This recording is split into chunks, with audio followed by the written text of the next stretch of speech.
तो 1 मार्च का current affairs यहाँ से शुरू करते हैं। पहला न्यूज क्या है कि गाद की वजह से फरवरी में ही सूखा चंदना जलाशय। ठीक है, तो देखिए चांदन जलाशय है कहाँ, तो ये बांका में है, चर्चा में रहा है न्यूज में, इसका नाम याद रखिए, बांका का चांदन जलाशय नाम है। ठीक है, अगला न्यूज देखिए, बिग कैट संरक्षण। बिग बिग कैट क्या होता है ये समझिए कि सर कैट 5 जो होता है, बिल्लियों का संरक्षण है, बिल्ली प्रजाति के जितना एनिमल्स है ना, बाघ, शेर, चीता, सबका बिल्कुल बिल्कुल, संरक्षण है। तो बिल्ली प्रजाति का, बिल्ली जैसा दिखने वाला जितना भी प्रजाति है जो बड़े आकार का है, जैसे बाघ हो गया, शेर हो गया, तेंदुआ है, हिम तेंदुआ है, प्यूमा है, जगुआर है, चीता है। ठीक है, तो इन सब का जो है ना, इन सब का रख रखाव के लिए, इनके संरक्षण के लिए एक अलायंस बना, एक ग्रुप बना हुआ है जिसका नाम है बिग कैट अलायंस। ठीक है, तो अब इसका मुख्यालय जो है भारत में अवस्थित करने की बात चल रही है। ठीक है, इसका मुख्यालय जो है भारत में होगा और भारत जो है इसकी अगुवाई करेगा। तो ये एक न्यूज है, आप लोग इसका ध्यान रखिएगा। ठीक है, अच्छा ये बताइए, इंटरनेशनल सोलर अलायंस, इसका मुख्यालय भारत में कहाँ पे है? गुरुग्राम। गुरुग्राम हरियाणा। ओके, अगला न्यूज देखिए, ओएनडीसी को स्टार्टअप ऑफ द ईयर पुरस्कार मिला है। तो ओएनडीसी है क्या, ये सरकारी ई कॉमर्स प्लेटफॉर्म है। जैसे आप फ्लिपकार्ट और अमेजन वगैरह देखते हैं, तो ये तो प्राइवेट कंपनी के द्वारा बनाया गया है। ठीक है, एक सरकारी ई कॉमर्स प्लेटफॉर्म भी है जिसका नाम है ओएनडीसी। ठीक है, open network for digital commerce, open network for digital commerce. तो इसको जो है स्टार्टअप ऑफ द ईयर का अवार्ड मिला है। तो इस बात का आप लोग याद रखिएगा। बिहार का स्टार्टअप ऑफ द ईयर का अवार्ड किसको मिला था? मेडिवाइजर। मेडिवाइज। हम सूर्योदय के बारे में पढ़े थे। ठीक है, तो छत के ऊपर जो है सोलर प्लेट लगाने की उसमें बात कही गई थी। तो उसी से संबंधित एक योजना है पीएम सूर्य घर मुफ्त बिजली योजना। पीएम सूर्य घर मुफ्त बिजली योजना, इसके तहत क्या होगा, तो योजना के तहत सौर संयंत्रों की स्थापना के लिए प्रत्येक परिवार को 78,000 रुपए की वित्तीय सहायता दी जाएगी। ठीक है, और 1 करोड़ घरों के ऊपर जो है रूफटॉप सोलर प्लेट लगाने से जुड़ी इस योजना का शुभारंभ जो है नरेंद्र मोदी ने किया था। ठीक है, तो ये याद रखिएगा। सूर्योदय योजना जो है इसका मोदी जी ने राम मंदिर के उद्घाटन के जस्ट बाद इसका लोकार्पण किया था। उसका देखिए ये 300 यूनिट तक फ्री बिजली। बिल्कुल 300 यूनिट। देखिए ये न्यूज क्या है, हम लोगों ने बिहार करंट अफेयर जो पढ़ा था, तो उसमें 5 लोगों को संगीत नाट्य अकादमी के द्वारा जो है अवार्ड दिया गया था, इसके बारे में पढ़े थे। तो यही न्यूज यहाँ रिपीट किया गया है। वो 5 लोग कौन है, तो एक है प्रेमलता मिश्रा। ठीक है, दूसरी है डॉक्टर नीतू कुमारी नूतन, तीसरे हैं भरत शर्मा व्यास, चौथे हैं सीताराम सिंह और पांचवे हैं आसिफ अली हैदर खान। तो ये 5 लोगों को अवार्ड मिला है संगीत नाट्य अकादमी 2022-23 का। ये नाम आप लोग याद रखिएगा। ठीक है, अगला देखिए न्यूज क्या है, प्रज्ञानंद, इनके बारे में पढ़े थे, इन्होंने किसका रिकॉर्ड तोड़ा है, ये इसका करंट अफेयर आपको पढ़े थे। आनंद का। हाँ, ये इन्होंने आनंद विश्वनाथ आनंद का जो रैंकिंग का जो वो था सर्वोच्च अंक, उसको पार कर गए थे ये। ठीक है, आर प्रज्ञानंद। तो इनके साथ एक इंटरेस्टिंग न्यूज ये है कि इनको 47 मैच के बाद जो है एक हार का सामना करना पड़ा है। ठीक है, तो लगातार 47 मैच ये जीते थे और फिर ये हारे थे। ठीक है, अगला न्यूज देखिए, ये सब जो है उतना इम्पोर्टेंट नहीं है। ये देखिए, ये अच्छा नहीं, आपको पता होगा कि अभी जो है भारत में कबड्डी को लेकर जो है ना, kabaddi premier league, pro kabaddi league जो है वो किया जाता है। तो उसका 10वां संस्करण जो है इस साल वो हुआ था, और इसको जो है पुनेरी पल्टन्स ने जीता था। ठीक है, ये पुणे पुणे जो है महाराष्ट्र की पुणे, उसकी टीम ने जीता है। तो उसका नाम है पुनेरी पल्टन, याद रखिए। प्रो कबड्डी लीग के 10वें संस्करण के विजेता रहे हैं। उसके बाद देखिए, भारतीय डाक विभाग ने AIFF के वर्तमान अध्यक्ष कल्याण चौबे का जो है उनके नाम से एक पोस्टल स्टंप जारी किया था। ठीक है, तो इनका नाम याद रखिएगा, कल्याण चौबे, उनके नाम पर पोस्टल स्टंप जारी किया गया था, और ये स्टंप जो है 5 रुपया का था। ठीक है, तो इनका नाम क्या है, कल्याण चौबे, ये याद रखिएगा। उसके बाद देखिए, ये न्यूज है प्रोजेक्ट शक्ति के बारे में दिया गया है। ठीक है, हो सकता है एग्जाम में पूछे प्रोजेक्ट शक्ति क्या है, किस चीज से जुड़ा हुआ है, तो नोट करते हैं प्रोजेक्ट शक्ति क्या है। तो ये Google news initiative, GNI, Google news initiative के द्वारा चलाया गया है प्रोजेक्ट शक्ति। और ये इसमें होता क्या है, तो लोकसभा चुनाव जो भारत में हुआ था, तो उस समय भारत में बहुत सारी भ्रामक न्यूज है ना, फेक न्यूज फैलने की संभावनाएं थी। ठीक है, तो इसको देखते हुए प्रोजेक्ट शक्ति चालू किया गया, ताकि ये जो है इसके तहत, प्रोजेक्ट शक्ति के तहत फेक न्यूज वगैरह का सत्यापन किया जा सके। ठीक है, तो याद रखिएगा, यहाँ लिखा गया है प्रोजेक्ट शक्ति का उद्देश्य चुनाव के दौरान भ्रामक सूचनाओं की पहचान करना और उन्हें रोकने के साथ साथ मतदाताओं को विश्वसनीय और सटीक जानकारी प्रदान करना था। ठीक है, तो प्रोजेक्ट शक्ति याद रखेगा। ये बताइए प्रोजेक्ट डनबर क्या था? प्रोजेक्ट डनबर बताइए। ये डिजिटल रुपए का लेन देन सर। बिल्कुल, इंटरनेशनल पेमेंट सिस्टम से जुड़ा हुआ है। ठीक है, याद रखिए डिजिटल, सही बता रही हैं आरती मैम, डिजिटल रुपए के आदान प्रदान से जुड़ा हुआ था। ठीक है, उसका देखिए ये इंटरेस्ट है। इंदौर में तैयार हुई बीएसएफ की पहली महिला sniper. BSF border security force की तरफ से जो है एक महिला स्नाइपर है, उनका नाम है सुमन कुमारी। ठीक है, उनका ट्रेनिंग खत्म हुआ था, तो ये भारत की पहली महिला स्नाइपर भी हैं, जिनका नाम याद रखिएगा, सुमन कुमारी इनका नाम है। ठीक है, अगला देखिए, बोधगया के महाबोधि कन्वेंशन सेंटर में शनिवार को भारतीय चिकित्सा संघ का 79वां अधिवेशन जो है वो शुरू हुआ। भारतीय चिकित्सा संघ को IMA भी कहते हैं, इंडियन मेडिकल एसोसिएशन। ठीक है, इसका 79वां जो है मीटिंग हुआ था। तो ये हुआ कहाँ है? तो ये बोधगया में हुआ, महाबोधि कन्वेंशन सेंटर में, ये याद रखिएगा। उसके बाद अगला न्यूज देखिए, ब्रजेश मेहरोत्रा ये मुख्य सचिव बने थे, पुराना न्यूज है। वर्तमान में ब्रजेश मेहरोत्रा किस पद पे नियुक्त किए गए हैं बताइए? मुख्य सूचना आयुक्त थे ब्रजेश मेहरोत्रा, इसके बारे में बताया गया था आप लोगों को। ठीक है, सूचना आयुक्त हैं। ठीक है, वर्तमान में सूचना आयुक्त हैं। तो क्या देखिए, सुप्रीम कोर्ट के तरफ से जो है एक बयान आया है, उसमें सुप्रीम कोर्ट ने कहा है कि अनुच्छेद 21 जो है संविधान की आत्मा है। ये बताइए अनुच्छेद 21 क्या कहता है? अनुच्छेद 21 है क्या? प्राण एवं दैहिक स्वतंत्रता। खाने में दही स्वतंत्र। कुल कितने मौलिक अधिकार हैं बताइए?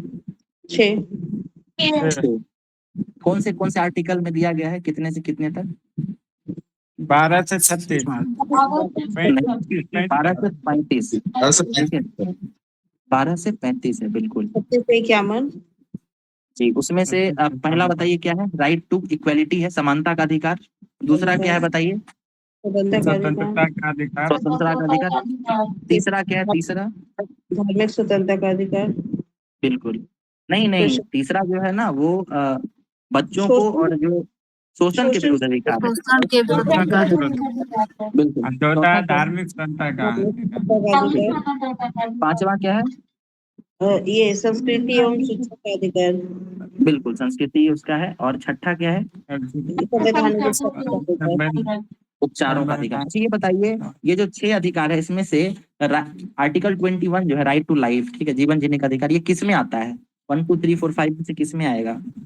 ये 2 में से। बिल्कुल 2 में आएगा, याद रखिए। ठीक है, ओके। ये सारी चीजें जब हम लोग कभी पॉलिटी रिवाइज करेंगे, साथ में पढ़ेंगे, तो इन सब चीजों पे डिटेल में बात होगी। ठीक है, आगे चलते हैं। ठीक है, ये सुप्रीम कोर्ट की तरफ से कहा गया है, ये याद रखिएगा।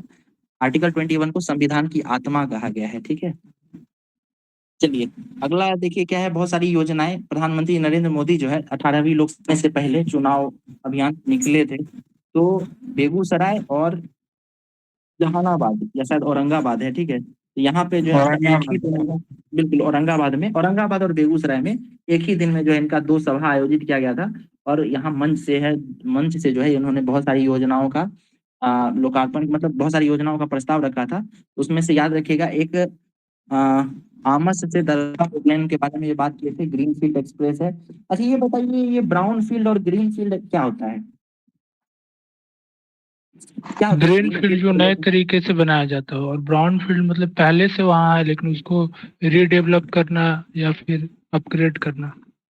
बिल्कुल, ग्रीन फील्ड मतलब नए सिरे से, शुरुआत से किसी भी चीज को बनाना ग्रीन फील्ड कहलाता है। ठीक है, उसका देखिए गंगा नदी पर एक 6 लेन पुल के बारे में भी किए थे, तो ये सारी इसका उन्होंने घोषणा किया था। ठीक है, उसका देखिए हाउती विद्रोहियों के बारे में बात की गई है। हाउती विद्रोही जो है ये लाल सागर के आसपास जो है काफी एक्टिव हो गए थे उस बीच।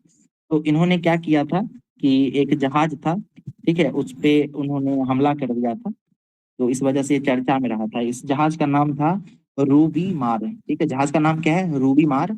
ठीक है, और ये जहाज जो है ब्रिटिश कंपनी, मतलब ब्रिटेन देश का था, और इस पे जो है 41,000 टन फर्टिलाइजर जा रहा था। ठीक है, तो नाम याद रखिएगा, रूबी मार है। हौती विद्रोहियों ने इस पर कब्जा कर लिया था, हमला कर दिया था, और ये डुबा दिया था। ठीक है, ये डूब गया था, ये भी याद रखिएगा। चलिए ये देखिए, ये बढ़िया बिहार से संबंधित है। छपरा की रोशनी को नारी शक्ति सम्मान मिला है। तो छपरा जिले की है रोशनी रोशन, ठीक है, इनको शिक्षा के क्षेत्र में बेहतर कार्य के लिए नारी शक्ति सम्मान दिया गया है। और इनको जो है ना, इंटरेस्टिंग चीज ये है कि इनको एक दिन के लिए डेनमार्क का राजदूत भी बनाया गया था, ठीक है, डेनमार्क का राजदूत बनाया गया था एक दिन के लिए, ठीक है। ये एक शिक्षिका है, ठीक है, ये थोड़ा इंटरेस्टिंग है, तरीके का न्यूज नहीं देखने के लिए मिलता है। तो एक दिन के लिए किनको बनाया गया था, रोशनी रोशन को बनाया गया था, डेनमार्क के साथ इनका राजदूत बनाया गया था। ये बिहार के छपरा सारण से जुड़ी हुई हैं, शिक्षिका है, ठीक है। ये बताइए कि ग्रीनलैंड है दुनिया का सबसे बड़ा द्वीप, उसका प्रशासनिक जो वो है किस देश के अंतर्गत आता है? डेनमार्क। प्रशासन- डेनमार्क। डेनमार्क, बिल्कुल डेनमार्क, याद रखिएगा, ये इससे जुड़ा हुआ है। उसके बाद देखिए एक बढ़िया न्यूज ये है कि जोया और असमा ने जीता इंडिया यूके अचीवर सम्मान। तो फिल्मकार हैं, डायरेक्टर हैं जोया अख्तर। आप कुछ मूवी जानते होंगे, जैसे जिंदगी ना मिलेगी दोबारा है, ये गली बॉयज है, तो इन सब का इनका डायरेक्शन यही किए हैं जोया अख्तर। और एक और है ब्रिटिश भारतीय शेफ, शेफ मतलब जो खाना बनाते हैं ना वो, ठीक है, भारतीय शेफ है, उनका नाम है असमा खान। इनको लंदन में इंडिया यूके अचीवर्स अवार्ड दिया गया है, इंडिया यूके अचीवर्स अवार्ड। तो नाम क्या क्या है, जोया अख्तर और अगला नाम है असमा खान, ये दोनों याद रखिएगा। उसके बाद देखिए एक न्यूज ये है, आइडल होता है, सोनी टीवी पे आता है, तो उसके विजेता बने हैं वैभव गुप्ता, ये कानपुर के रहने वाले थे, ठीक है, ये स्किप कर सकते हैं, उतना इंपॉर्टेंट नहीं है ये सब। टाइगर वुड्स इंपॉर्टेंट खिलाड़ी हैं, बताइए किस खेल से जुड़े हुए हैं टाइगर वुड्स? क्रिकेट। नहीं, ये गोल्फ से जुड़े हुए हैं, ठीक है, गोल्फ से जुड़े हुए हैं। और ये अमेरिका में जो है इनको एक अवार्ड मिला है, ठीक है, बॉब जोन्स पुरस्कार मिला है, ठीक है, याद रखिएगा, बॉब जोन्स पुरस्कार। अमेरिकी गोल्फर रहे हैं ये, मतलब दुनिया के सबसे अमीर खिलाड़ियों में इनका नाम रहा है, ठीक है, काफी पॉपुलर रहे हैं अपने समय के। पंकज आगे हैं भारत के, और ये स्नूकर खेलते हैं, ठीक है। स्नूकर वही गेम होता है जो टेबल पे बहुत सारा बॉल रखा रहता है और इसको डंडे से नहीं मार के अंदर करते हैं, ठीक है। तो यही है पंकज आडवाणी, इनका नाम याद रखिएगा। इस खेल से संबंधित कोई भी अवार्ड का नाम पूछे उसमें आप पंकज आडवाणी लगा दीजिएगा, ठीक है। इंटरनेशनल लेवल पे पंकज आडवाणी ही भारत का प्रतिनिधित्व करते हैं, ये स्नूकर में जीते थे, ये याद रखिएगा। उसके बाद ये भाजपा का अभियान शुरू हुआ था चुनाव प्रचार का अमेरिका में, ठीक है, ये इंटरेस्टिंग न्यूज है कि अमेरिका में भी चुनाव प्रचार कर रहे थे ये लोग। उसके बाद देखिए ये अच्छी न्यूज है, अनुसूचित जाति के लोगों का जीवन सुधार करने के लिए जो है ताइवान जो है कुछ प्रयास कर रहा है। देखिए ये न्यूज क्या है, बोध गया या गया में जो है बौद्ध धर्म से जुड़ा हुआ स्थान रहा है, तो वहां पे जो है ताइवान के जो लोग हैं या ताइवान का जो सरकार है, वहां के शेड्यूल ट्राइब्स के लोगों के जीवन के सुधार के लिए, ठीक है, बिल्डिंग बनाने की, शिक्षा के क्षेत्र में योगदान, स्वास्थ्य के क्षेत्र में योगदान कर रहा है, ठीक है। तो ये एक न्यूज है, याद, ताइवान देश है। और इससे एक ऐतिहासिक खबर भी यहाँ पे है कि इससे पहले श्रीलंका भी जो है इस तरीके का पहल बोध गया में कर चुका है, ठीक है, तो ये भी याद रखिएगा। कहा जा रहा है कि श्रीलंका के एक राष्ट्रपति हुआ करते थे 1992 के समय में, उनका नाम था रान सिंघे प्रेमदासा। तो उन्होंने भी जो है बोध गया में अनुसूचित जाति के परिवारों के लिए लगभग 100 पक्के मकान और सामुदायिक भवन बनवाए थे। और यही इसी तरीके का चीज वर्तमान में ताइवान भी कर रहा है, ठीक है, बोध गया में, ये याद रखिएगा। जाति कौन सा है, अनुसूचित जाति के लिए, ठीक है, शेड्यूल कास्ट के लिए। अगला न्यूज देखिए, ये बढ़िया न्यूज है, ठीक है, किसानों के आय दुगुना करने से संबंधित, या आप मेंस में अगर फार्मर और एग्रीकल्चर पे अगर कुछ लिख रहे हैं तो ये सारे फैक्ट का यूज कर सकते हैं। न्यूज क्या है कि जो किसान अपना अनाज जो है वो गोदाम में रखते हैं, ठीक है, और अगर वो गोदाम सरकारी गोदाम है तो उनको सामान जो रखा गया है उसके बनिस्पत जो है बैंक से लोन मिल सकता है, ठीक है। तो आपको पता होगा कि बैंक में जो है कुछ ना कुछ वो रखा जाता है, ठीक है, प्रपत्र वगैरह, ठीक है। तो अगर किसानों का अनाज अगर जमा है कहीं पे भी, ठीक है, गोदाम में, तो इनको लोन मिल सकता है। तो ये एक बढ़िया न्यूज थी, ठीक है, मंत्रालय के द्वारा एक पहल किया गया था। उसके बाद देखिए इटली में जो है 5000 साल पुराना प्राचीन कब्रिस्तान मिला था, और ये जो है समय का है। तो ये शहर का नाम याद रखिए, मतलब देश का नाम याद रखिएगा, इटली में मिला है कब्रिस्तान, ठीक है। उसके बाद मुजफ्फरपुर को मिला है 18वां स्मार्ट शहरों में जगह, ठीक है, 18 शहरों में जगह।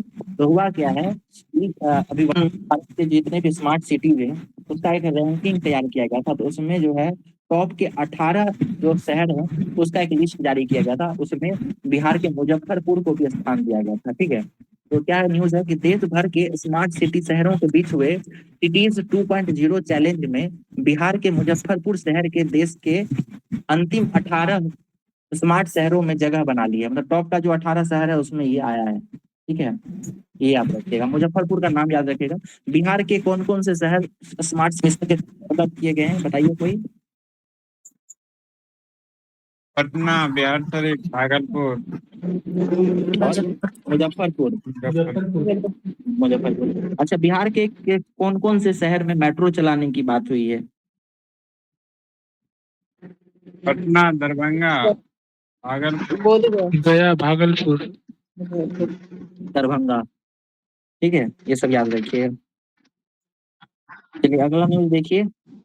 अफगानी महिला को मिलेगा सम्मान। ये देखिए, अमेरिका में एक अफगानी महिला को US women of courage award दिया गया है। ठीक है, US women of courage award, courage है ये, ठीक है, ऑफ करेज अवार्ड। तो इनको दिया गया है। उनका नाम क्या है महिला का? तो उनका नाम है क्या है, बेनाफ्सा याकूबी इनका नाम है। ये नोट कर लीजिएगा आप लोग, बेनाफ्सा याकूबी। अमेरिका से संबंधित है तो इस तरीके का न्यूज पूछा जाता है।